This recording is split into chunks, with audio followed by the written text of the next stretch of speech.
જોઈએ બાળકો, આપણે ચેપ્ટર નંબર 9 અને લેક્ચર નંબર 41.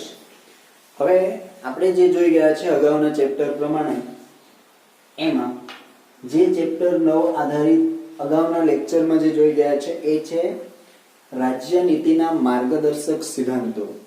હવે એ માર્ગદર્શક સિદ્ધાંતો જે છે એમાં પેટા મુદ્દા તરીકે આપણે કઈ બાબત તરફ ધ્યાન રાખશું એ વાતને અહીંયા સમજીએ કે આર્થિક નીતિઓ સંદર્ભે સિદ્ધાંતો. યાદ રાખશો, આર્થિક નીતિઓ સંદર્ભે સિદ્ધાંતો. હવે આ જે સિદ્ધાંતો છે એ કઈ બાબતને લાગુ પડે છે? આર્થિક નીતિને લાગુ પડે છે. તો એવી રીતે આપણી પાસે 5 બાબતો આવશે જે રાજ્ય નીતિના માર્ગદર્શક સિદ્ધાંતોના આધાર ઉપર છે તે. એટલે એના માટે આપણે કઈ રીતે એને સમજીશું તો કે આર્થિક નીતિ એટલે એવી કે જેમાં સામાન્ય રીતે એકંદરે એક આવક ઊભી થાય અને એ આવકને ધ્યાનમાં રહીને આવકની સાથે એક મૂડી ઉત્પાદિત થાય કે ભેગી થાય એવી એક બાબત, અને દરેક નાગરિકની ચોકસાઈ કઈ રીતે રાખી શકાય, કારણ કે રાજ્ય નીતિના માર્ગદર્શક સિદ્ધાંતો તેને કઈ રીતે અનુસરે છે તે બાબત આમાં સમજાવી છે. તો એમાં આપણે ટોટલ એવા સિદ્ધાંતો જે છે એ 9 જેટલી બાબતોને ધ્યાનમાં રાખશું. તો જોઈએ, સૌ નાગરિકોનું મહત્વ, કલ્યાણ અને શ્રેય સંધાય એ રીતે સમાજમાં ભૌતિક સંસાધનોની માલિકી અંકુશનું વિતરણ કરવું. હવે અહીંયા એવી વાત કરી છે કે સમાજમાં ભૌતિક સંસાધન આપણે બે રીતે બાબતનો શું કરીએ છીએ? ભેગી કરીએ છીએ. હવે ભૌતિક સંસાધનથી આપણે પરિચિત છીએ કે એવી વસ્તુ છે કે જે તે દેશના, તે સમાજમાં કે જે તે રાજ્ય વિસ્તારો જે છે એમાં એ ભૌતિક સંસાધન જે છે એ વસ્તુ સમાનતાને આધીન એને પ્રાપ્ત થવી જોઈએ કે મળવી જોઈએ, સમાન આધારે એવી બાબતને ધ્યાન આપે છે. એટલે આ બધી જ બાબતોનો જે ખ્યાલ છે એ આર્થિક નીતિઓમાં આવે છે. હવે એમાં એવું કહ્યું કે માલિકી અને અંકુશનું વિતરણ કરવું જોઈએ. દાખલા તરીકે અહીંયા પોતાની જમીન હોય તો એ પોતાની એક આર્થિક સદ્ધરતા થાય, જે ભૌતિક સંસાધનનો એક ખ્યાલ બને એમ કહેવાય, કારણ કે એની માલિકી પણ કોણ ધરાવે છે? તો તે પોતે જ ખેડૂત છે કે તે માલિક છે તે જ તેની માલિકી ધરાવે છે. એ રીતે બીજો નંબર એવો ગયો છે કે સંપત્તિ અને ઉત્પાદનના સાધનોનું કોઈ ચોક્કસ સમૂહ કે વર્ગોમાં કેન્દ્રીકરણ ન થાય. દાખલા તરીકે જાહેર વસ્તુ હોય અને એ જાહેર વસ્તુનો એક જ વ્યક્તિ માલિક બની બેસે, કાં તો કોઈ એક વર્ગ જ એનો ઉપર આધારિત હોય, કોઈ એક સમૂહ જ એના ઉપર આધારિત હોય, બાકી બધા જે સમૂહો છે તે તેના ઉપર આધારિત નથી, મતલબ તેનો હક નથી, તો તેવી બાબત કેન્દ્ર માન્ય રાખતું નથી. એટલે એવી અર્થવ્યવસ્થા રચવા રાજ્ય પ્રયાસ કરે છે. આપણે અગાઉના લેક્ચરમાં જોઈ ગયા છે કે જે તે રાજ્યની જવાબદારીમાં આવે છે. કોની? બાળકો ધ્યાન આપશો, રાજ્યની જવાબદારીમાં આવે છે. અને એ જવાબદારી કેવી રીતે? તો રાજ્ય સમાનતાના આધાર ઉપર દરેક લોકો સુધી તે વિતરણના રૂપે પહોંચવું જોઈએ. પુરુષો અને સ્ત્રીઓ ત્રીજી બાબત છે. પુરુષ અને સ્ત્રીઓને સમાન કામ માટે સમાન વેતન. દાખલા તરીકે કામ એક સરખું છે, યાદ રાખશો, કામ એક સરખું છે, પણ એનું જે વેતન છે એ વેતન કેવું છે? ભિન્ન છે. એનો મતલબ શું કરવાનું કે વેતન અલગ અલગ છે, કામ એક સરખું. અહીંયા ફરક શું પડે છે? અહીંયા એક સ્ત્રી છે અને આ તરફ પુરુષ છે. ફરક આટલો પડ્યો છે કે અહીંયા સ્ત્રી કામ કરે છે અને પુરુષ કામ કરે છે. કામ કેવું? એક સરખું છે, પણ વેતન કેવું છે? અલગ છે, જુદું છે. એટલે કે પુરુષને વધુ આવક પ્રાપ્ત થાય છે, વેતન મળે છે, અને સ્ત્રીને ઓછું. તો તે બાબત હોવી જોઈએ નહીં. સમાન વેતન મળે એવા રાજ્ય પ્રયાસ કરે છે. એટલે કે અહીં જે એક આવકરૂપી આર્થિક બાબતમાં સમાવેશ કરી શકાય. એટલે એવી રીતે એ મુદ્દાઓ આપણને અનુસરે છે, જેને ટૂંકમાં આપણે આર્થિક નીતિઓ કહીએ છીએ. હવે મિત્રો જોઈશું ચોથી બાબત કે કામના સ્થળે તમામ કામદારોનું આરોગ્ય જળવાઈ રહે તેવી માનવીય પરિસ્થિતિનું સર્જન કરવું. એનો મતલબ શું થયો કે કેટલા એવા લોકો હશે, કેટલા એવા મજૂર વર્ગો હશે, કામદાર વર્ગો હશે કે જે ક્યાં કામ કરે છે?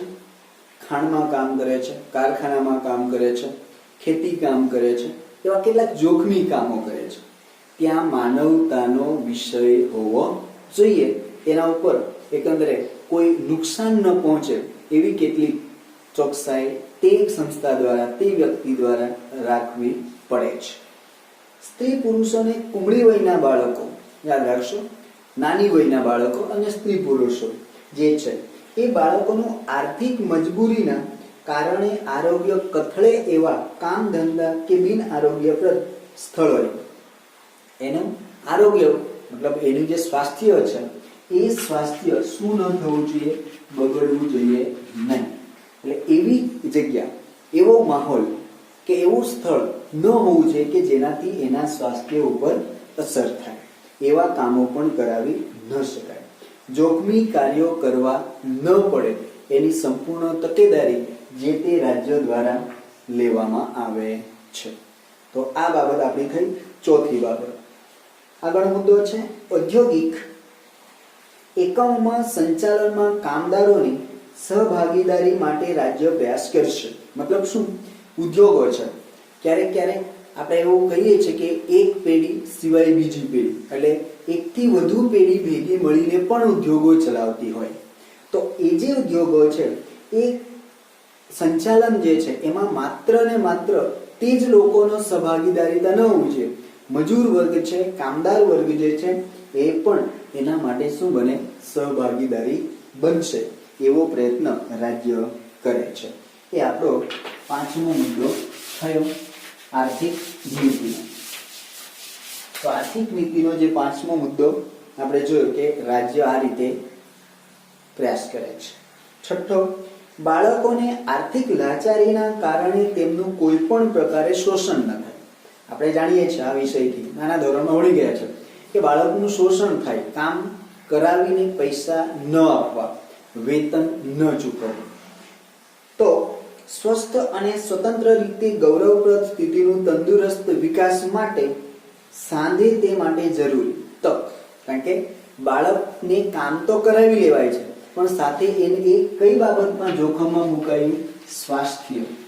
જે સ્વાસ્થ્ય જે છે એનું જોખમમાં મુકાયું અને સાથે એનું શું ન જળવાયું? તો એનું જે ગૌરવ છે એ ગૌરવ જળવાતું નથી. એ ગૌરવ નથી જળવાતું. એટલે બાળક પર એક પ્રકારનો અત્યાચાર થયો એમ કહી શકાય. સાથે સાથે સવલતો ઊભી કરાય એ માટે પણ રાજ્યો રાખશે. એટલે આવી જે બાબતો છે એને રાજ્ય શું કરે છે? ધ્યાનમાં રાખે છે. આ બાબત થઈ બાળકો છઠ્ઠી બાબત. સાતમી છે સ્ત્રીઓને પ્રસૂતિ સમયે જરૂરી રજાઓ તથા રાહત પૂરી પાડવામાં આવે છે. આજે બાળકો આપણને ખ્યાલ છે કે આ માટે સરકારે ચોક્કસ સમયગાળો નક્કી કરવામાં આવ્યો છે.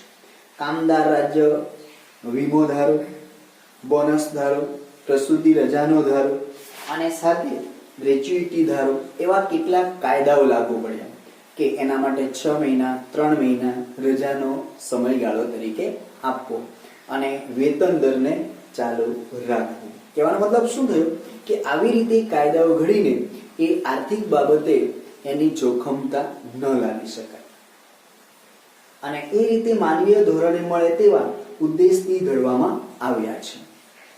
આઠમો મુદ્દો બાળકો સમજીએ કે કૃષિ અને પશુપાલનનો આધુનિક અને વૈજ્ઞાનિક ધોરણે વિકાસ થાય. કારણ કે આપણી જે ખેતી પદ્ધતિ હતી એ એકંદરે જૂનવાણી પદ્ધતિ હતી અને એ જૂનવાણી પદ્ધતિ જે છે એની જગ્યાએ આપણે નવી એટલે કે આધુનિક કહી શકાય એવી ખેતી પદ્ધતિના સાધનો હોય કે રીતો હોય એ શું કરવી પડે? વિકસાવવી જોઈએ. આ બાબત એમાં સમજાવી છે. વૈજ્ઞાનિક ધોરણે વ્યવસ્થા. સાથે સાથે એવું લખ્યું કે ગાય, વાછરડા, અન્ય દુધાળા પ્રાણીઓ, ભારવાહક એવા ઢોર એવી ઓલાદો જાળવવી કે તેના માટે તે શું કરી શકાય? જાળવી શકાય. જેમ કે બળદ છે, ગધેડા છે અને અન્ય રીતે ગાયો છે તો એની કતલ ન થાય એવા પ્રાણીઓને કતલખાને ન લઈ જવા દેવામાં આવે એવી સંપૂર્ણ તકેદારી લેવી જોઈએ.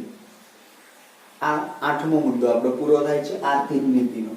9મી બાબત એવી કહે છે કે રાજ્યમાં સૌને ન્યાયની સમાન તક મળે. એ જ વાત આપણે અહીંયા સમજી રહ્યા છીએ કે સમાનતાના આધારે સંપૂર્ણ બાબત મળવી જોઈએ. નાગરિક આર્થિક કે અસમર્થતાના કારણે કોઈ પણ જરૂરમંદ નાગરિક જે છે એને ન્યાય મેળવવા માટેની તકોનો ઇનકાર કરવામાં નહીં આવશે. એનો સીધો અર્થ શું થયો કે જે ન્યાય છે એ સમાન ધોરણે મળે, કોઈ પણ વ્યક્તિને અન્યાય ન થાય અને અસમર્થતાને તક પ્રાપ્ત થાય. તેઓને મફત કાનૂની સહાય કરી શકાય, મળી રહે તેવો રાજ્ય પ્રબંધ કરશે. કાનૂનની સંપૂર્ણ સહાયતા દેશમાં પ્રાપ્ત થાય જ છે અને એ જવાબદારી કોણ કરશે? તો રાજ્ય કરશે. તો આ થયા આપણા આર્થિક નીતિ સંદર્ભે સિદ્ધાંતો. અને તે રીતે આપણે જોતા આપણે અહીંયા પહેલો મુદ્દો એટલે કે આર્થિક નીતિ સંદર્ભે પૂર્ણ કરીએ છીએ અને બીજો મુદ્દો છે બાળકો સામાજિક નીતિ સંબંધી સિદ્ધાંતો. બીજો મુદ્દો છે સામાજિક નીતિ સંદર્ભે સિદ્ધાંતો. હવે સામાજિક નીતિ સંબંધી સિદ્ધાંતો છે એના સમાજલક્ષી બાબતોને ધ્યાનમાં રાખવામાં આવે છે. જોઈએ આપણે અનુસૂચિત જાતિ એટલે એસસી, અનુસૂચિત જનજાતિ એટલે એસટી વર્ગના લોકો, વંચિત સમૂહ એટલે જે એકંદરે ઓછા વર્ગવાળા, ઓછી સંખ્યાવાળા છે એવા, સમાજના નબળા વર્ગોને શિક્ષણ અને આર્થિક હિતોના ઉત્કર્ષ માટે રાજ્ય વિશેષ પ્રયાસો કાળજીપૂર્વક કરવાના રહેશે. વાત સમજણ પડે છે? એટલે એવા લોકો કે જે સામાન્ય રીતે આર્થિકતાને લઈને કેવા છે? નબળા છે. એટલે આર્થિક સ્થિતિ સુધરીને કેવી બનવી જોઈએ? સદ્ધરતા તરફ લાવવાનો, સદ્ધરતા તરફ જાય અને એ રીતે સમાજમાં એની સામાજિક મોભો પ્રાપ્ત થતો હોવો જોઈએ, જેથી સામાજિક અન્યાય અને શોષણ સામે તેમનું રક્ષણ તે પોતે કરી શકે, એટલે સમાજમાં એક ઉત્કર્ષ પગલું પ્રાપ્ત કરી શકે. એવી રીતે સામાજિક નીતિ સંદર્ભે પણ સિદ્ધાંતો ઘડાયા છે. ભારતમાં રહેતા તમામ નાગરિકોને સમાન દીવાની કાયદો, આપણે ધોરણ 8 માં ભણી ગયા છે બાળકો કે દીવાની કાયદો એટલે શું? કે સામાન્ય રીતે સમાજમાં જે લગ્ન, છૂટાછેડા જેવા જે પ્રશ્નો છે, જમીન, મિલકત ના જે કેટલા પ્રશ્નો છે એને લાગુ પડતો એક કાયદો, એટલે જેને આપણે નામ આપીએ છીએ દીવાની કાયદો. અને એ દીવાની કાયદો સામાજિક નીતિમાં કઈ રીતે લાગુ પડે છે સમજો. ગળવા ન્યાય વ્યવસ્થાનું સંચાલન કરીને સૌને ન્યાય મળી રહે એવો રાજ્ય પ્રયત્ન કરે છે. એવા પ્રકારના પ્રયત્નો તરફ એ સાંસ કરે છે. હવે એમાં દીવાની કાયદા જે છે એ દીવાની કાયદામાં કઈ કઈ બાબતોનો સમાવેશ? તો લગ્ન વિચ્છેદ એટલે લગ્ન થયા પછી એક પ્રકારનું છૂટાછેડા, ભરણ પોષણ, લગ્ન પછી જ્યારે આવી પરિસ્થિતિ સર્જાય ત્યારે તે બાળક કે તે સ્ત્રીને કઈ રીતે ભરણ પોષણ પ્રાપ્ત થાય, સગીરો, દત્તક વિધાન એટલે બાળક દત્તક લીધું હોય તો તેને કઈ રીતે પોતાનો એક કાનૂની દાવો પ્રાપ્ત કરી શકે, કઈ રીતે પોતાનો હક માગી શકે, વસિયત કે જે પોતાના વારસાગત મિલકત જે છે એ કઈ રીતે મેળવી શકે. એવા સરખો દીવાની કાયદો ઘડીને સામાજિક ન્યાયની દિશામાં સરકાર પગલાં ભરશે. એનો સીધો અર્થ શું થયો બાળકો? કે કઈ રીતે સમાજમાં તરછોડાયેલો વ્યક્તિ છે કે સ્ત્રી બાળકો છે એને ન્યાય પ્રાપ્ત થાય એ બાબત આ દીવાની કાયદામાં લાગુ પડે છે. રાજ્યમાં સૌ નાગરિકોને કામ કરવાનો હક પ્રાપ્ત થાય. સીધી વાત છે. સ્વતંત્ર દેશમાં, લોકશાહી રાષ્ટ્રમાં આ તક હંમેશને માટે પ્રાપ્ત થાય જ છે. વૃદ્ધાવસ્થા, માંદગી, અમંગલ પ્રસંગો, વિના વાકે વેઠવા પડતા તંગીના પ્રસંગે શિક્ષણ અને જાહેર સહાય પ્રાપ્ત થાય તે માટે અસરકારક જોગવાઈઓ કરે છે. તો આટલી બાબતો સામાજિક નીતિ સંદર્ભે સિદ્ધાંતોમાં લેવામાં આવી છે. એનો મતલબ શું થયો કે સમાજમાં કઈ રીતે સામાજિક મોભો જળવાતો નથી, અટકી જાય છે, દૂર થાય છે, એ વાતને અહીંયા મહત્વ આપ્યું છે. તો અહીં આપણે આ વાતને બાળકો પૂર્ણ કરીશું, આગળના લેક્ચરમાં જોઈશું.